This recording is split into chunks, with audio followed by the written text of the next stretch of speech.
Hello friends, നിങ്ങൾ കേട്ടിട്ടില്ലേ ജീവിതം നൂല് പൊട്ടിയ പട്ടം പോലെയാണെന്ന് പലരും പറഞ്ഞിട്ടുള്ളത്? എന്നാൽ അങ്ങനെയുള്ളവർ ഈ ഒരു കാര്യം ഒന്ന് കേട്ടു നോക്കിക്കേ. ഒരിക്കൽ ഒരു കുട്ടി അതിൻ്റെ അച്ഛൻ്റെ കൂടെ പാർക്കിൽ കളിക്കാൻ പോയി. അവിടെ വെച്ച് കുറച്ച് കുട്ടികൾ പട്ടം പറത്തുന്നത് അവൻ കണ്ടു. അവനും ഒരു ആഗ്രഹം, ഒരു പട്ടം പറത്തണമെന്ന്. അച്ഛനോട് അവൻ്റെ ആഗ്രഹം ഒന്ന് പറഞ്ഞു. ഉടനെ തന്നെ അച്ഛൻ ഒരു പട്ടം ഉണ്ടാക്കി അവന് കൊടുത്തു.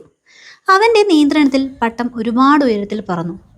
അപ്പോൾ അവനൊരു സംശയം, ഈ നൂലില്ലായിരുന്നുവെങ്കിൽ ഈ പട്ടം ഒരുപാട് ഉയരത്തിൽ പോയി സ്വതന്ത്രമായി പറക്കില്ലേ എന്ന്. ഇതിനുള്ള മറുപടി അച്ഛൻ പറയുന്നതിന് മുൻപ് തന്നെ അവൻ അതിൻ്റെ നൂൽ പൊട്ടിച്ചു വിട്ടു. ആ പട്ടം ഒരുപാട് ഉയരത്തിൽ പറന്നു. പെട്ടെന്ന് ആ പട്ടം ഒരു ബിൽഡിങ്ങിന്റെ മുകളിൽ തങ്ങി നിന്നു. അതിന് പറക്കാൻ കഴിയാതെയായി. ഇത് കണ്ടപ്പോൾ അവൻ ഒരുപാട് സങ്കടം തോന്നി. അവൻ അച്ഛനോട് പറഞ്ഞു, അച്ഛാ, ഞാൻ കരുതിയത് ആ പട്ടം നൂൽ പൊട്ടിച്ചാൽ കാറ്റിനെ ഓവർകം ചെയ്ത് ഉയരത്തിൽ പറക്കുമെന്നാണ്. അതിനെ സ്വതന്ത്രമായി വിട്ടതല്ലേ ഞാൻ. ആ അച്ഛൻ മറുപടി കൊടുത്തു. ആ മറുപടി ഇങ്ങനെയായിരുന്നു: നിന്റെ പട്ടം കാറ്റിനെ ഓവർകം ചെയ്ത് ഉയരത്തിൽ പറന്നത് ആ നൂലിൻ്റെ സപ്പോർട്ട് നിന്റെ കയ്യിൽ ഉള്ളത് കൊണ്ടാണ്. പക്ഷേ ആ നൂല് പൊട്ടിയപ്പോൾ അതിൻ്റെ സപ്പോർട്ട് പോയി.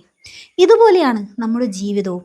നമ്മുടെ പാരൻസ് അല്ലെങ്കിൽ ഫ്രണ്ട്സ് അല്ലെങ്കിൽ മറ്റാരെങ്കിലും നമ്മളെ സപ്പോർട്ട് ചെയ്യാൻ കൂടെ ഉള്ളത് കൊണ്ടാണ് നാം ഉയരത്തിൽ എത്തിച്ചേരുന്നത്. നമ്മളെ ആത്മാർത്ഥമായി സപ്പോർട്ട് ചെയ്യുന്ന ആരെ ആയിക്കോട്ടെ, നമ്മൾ എന്ന് തള്ളിപ്പറയുന്നോ അന്ന് നമ്മുടെ ജീവിതവും ഇതുപോലെ നൂല് പൊട്ടിയ പട്ടം പോലെയായിരിക്കും.